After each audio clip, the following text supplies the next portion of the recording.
नमस्कार, मैं हूं अशोक वर्मा। आप देख रहे हैं टीवी 20 न्यूज। टीवी 20 न्यूज पर खबरों का सिलसिला लगातार जारी है। बने रहिए हमारे साथ। जयते मैं श्याम सरोड इलाहाबाद हाई कोर्ट से। और हमारे साथ हैं लखनऊ हाई कोर्ट के प्रैक्टिशनर इसाल राहुल जी। हम लोग अपने लीगल बुलेटिन चैनल पर रोज सुप्रीम कोर्ट और हाई कोर्ट से जुड़े कुछ महत्वपूर्ण फैसलों पर डिस्कस करते हैं। तो इस कड़ी में आज हम इससे आप मैं जो बात करने वाला हूँ वो बहुत इंपॉर्टेंट फैसला है लिव इन रिलेशनशिप पे। अभी ये तो नहीं पता कि इसका भविष्य क्या है। हो सकता है इसकी चैलेंज स्पेशल अपील में स्टेट जाए और डबल बेंच में जाए, फिर हो सकता है सुप्रीम कोर्ट तक जाए, लेकिन आगे की चीजें अलग है। 12 रिट याचिकाओं पर एक साथ कंपाइल करके जैसे रिट याचिकाएं जब सेम नेचर की होती हैं तो आपको पता है कनेक्ट कर दी जाती हैं और सब पे एक साथ सुनवाई होती है।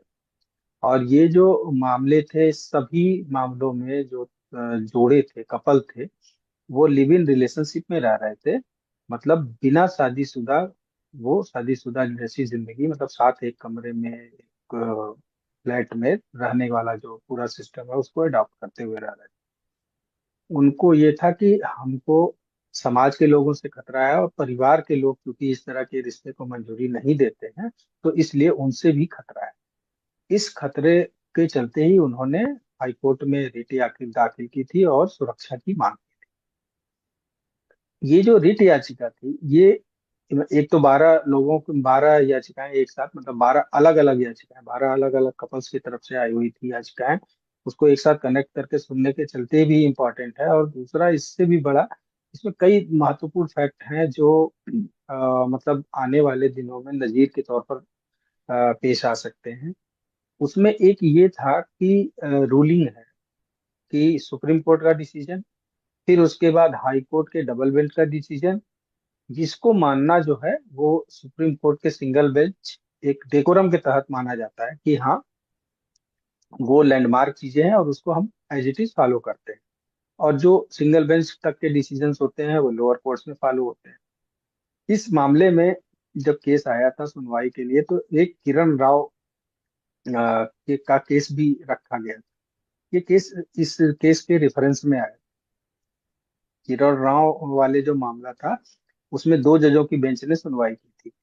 और दोनों जजों की बेंच ने जो सुनवाई के बाद ये मतलब उसका ये था कि अगर लिव इन रिलेशनशिप को हमने इस तरह से मंजूरी देनी शुरू कर दी तो यह जो है देश के सामाजिक ताने बाने को कमजोर कर देगा। और फिर उसी के रेफरेंस से जब स्टेट इस मामले में अपना पक्ष रख रहा था तो उसका भी कहना था कि ऐसे इंडिविजुअल जोड़े अगर सुरक्षा मांगने चले आ गए तो पुलिस वालों पर एक स्टेट लेवल का, यह तो हर जगह की समस्या है, कोई एक जगह की तो है नहीं, तो हर जगह इंडिविजुअल सिक्योरिटी देना कपल्स को, ये एक अलग से लाइबिलिटी क्रिएट हो जाएगी पुलिस डिपार्टमेंट पे। और वो बहुत अलग लेवल की प्रॉब्लम भी क्रिएट कर सकता है क्योंकि इतने सारे लोगों की सुरक्षा के लिए इतने सारे मैन पावर को डिप्यूट करना। और कुछ इसमें हो सकता है कि फाइनेंस पे कर दें, कुछ नहीं पे कर पाएंगे तो फिर ये अलग से तो व्यवस्था कर ही नहीं जा सकती, इसके लिए अलग से भर्तियां तो होंगी नहीं। जो है सिस्टम में पुलिस वाले जो भी हैं उन्हीं को ही तो लगाया जा सकता है। तो एक जो किरण राव के दो जजों का जो फैसला था उस फैसले को मानने से इस सिंगल बेंच इस मामले की जो सुनवाई कर रहे थे वो जस्टिस विवेक कुमार सिंह थे और वो सिंगल बेंच है। इसने जो डबल बेंच का फैसला था उसको एकदम से किनारे कर दिया। आपको लगता है कि उनका जो जजमेंट में उन्होंने कहा कि अगर आपको लगता है कि उसकी एज को लेके कोई दिक्कत है, मतलब वो माइनर है, तो आप एज वेरीफाई कर लीजिए, उसके तमाम तरीके हैं, सर्टिफिकेट्स हैं, उनकी डिग्रियां हैं, उनकी पढ़ाई लिखाई है, सब कुछ। लेकिन ये है कि एक जोड़ा जब बालिग हो गया है तो वह अपनी स्वतंत्रता के अनुसार रहने का अधिकारी है, इसलिए उसको हर तरह से सुरक्षा मिलनी चाहिए। और वह चाहे सिंगल रहे और चाहे किसी के साथ रहे, ये उसकी व्यक्तिगत स्वतंत्रता और व्यक्तिगत फैसला है और उसको हमको मानना पड़ेगा।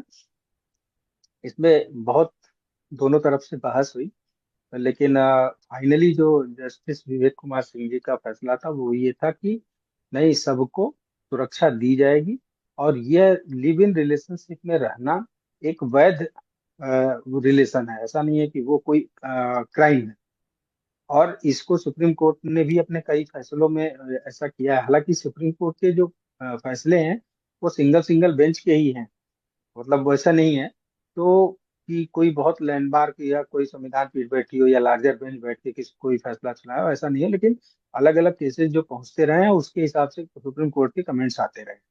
तो उस कमेंट को ध्यान में रखते हुए ये उन्होंने कहा कि हम उस को रेकमेंड करते हैं जो वहां के सुप्रीम कोर्ट के सिंगल का फैसला है। लेकिन ये जो डबल बेंच ने कहा है हम इसको नहीं मानते हैं। और उन्होंने ये भी अपने जजमेंट में बहुत इंपॉर्टेंट पार्ट कमिट कर दिया है कि इस जजमेंट की कॉपी जो लोग ये लिव इन रिलेशनशिप में रहने वाले हैं, अगर वो बालिग हैं, अपनी मर्जी से रहना चाहते हैं, तो उनकी स्वतंत्रता में उनके रहने में कोई बाधा नहीं डाल सकता। और जस्टिस ने अपने में जजमेंट में कहा कि इस जजमेंट की कॉपी लेके कोई भी कपल जो लिव इन रिलेशनशिप में रह रहा है अगर संबंधित जिले के पुलिस अधीक्षक के पास जाता है, शिकायत करता है, तो पुलिस अधीक्षक का दायित्व होगा, या जो जहाँ पे जैसी व्यवस्था लागू है, कहीं पुलिस अधीक्षक होंगे, कहीं वरिष्ठ पुलिस अधीक्षक होंगे, कहीं कमिश्नरेट होगा तो वहाँ पे कमिश्नर ऑफ पुलिस होंगे या डीसीपी होंगे, सीपी होंगे, जो भी होंगे, उनके पास जाएंगे तो आपकी जिम्मेदारी होगी कि आपको सिक्योरिटी प्रदान करें। तो तीन तरह से ये मामला बहुत इम्पोर्टेंट, पहला तो ये वाला जो इन्होंने पूरे प्रदेश को डायरेक्शन दे दिया कि अगर वो आपके पास इस जजमेंट की कॉपी, हम इस जजमेंट की कॉपी को अपने डिस्क्रिप्शन बॉक्स में भी डाल देंगे ताकि आप में से हमारे किसी ऑडियंस को उसकी जरूरत हो तो वो उसको पढ़ सके, देख सके और उसके जरूरत है तो इस्तेमाल कर सके। तो ये एक तो ये वाला मामला था, और दूसरा ये था कि सिंगल बेंच आमतौर पे मतलब 99.9% फैसलों में डबल बेंच के फैसले को मानती है, और यहाँ उसको एक तरह से कह दें तो सेटिसाइड कर दिया गया। फिर मिलते हैं कुछ नए फैसलों पर बात करते हुए। धन्यवाद। नमस्ते सर।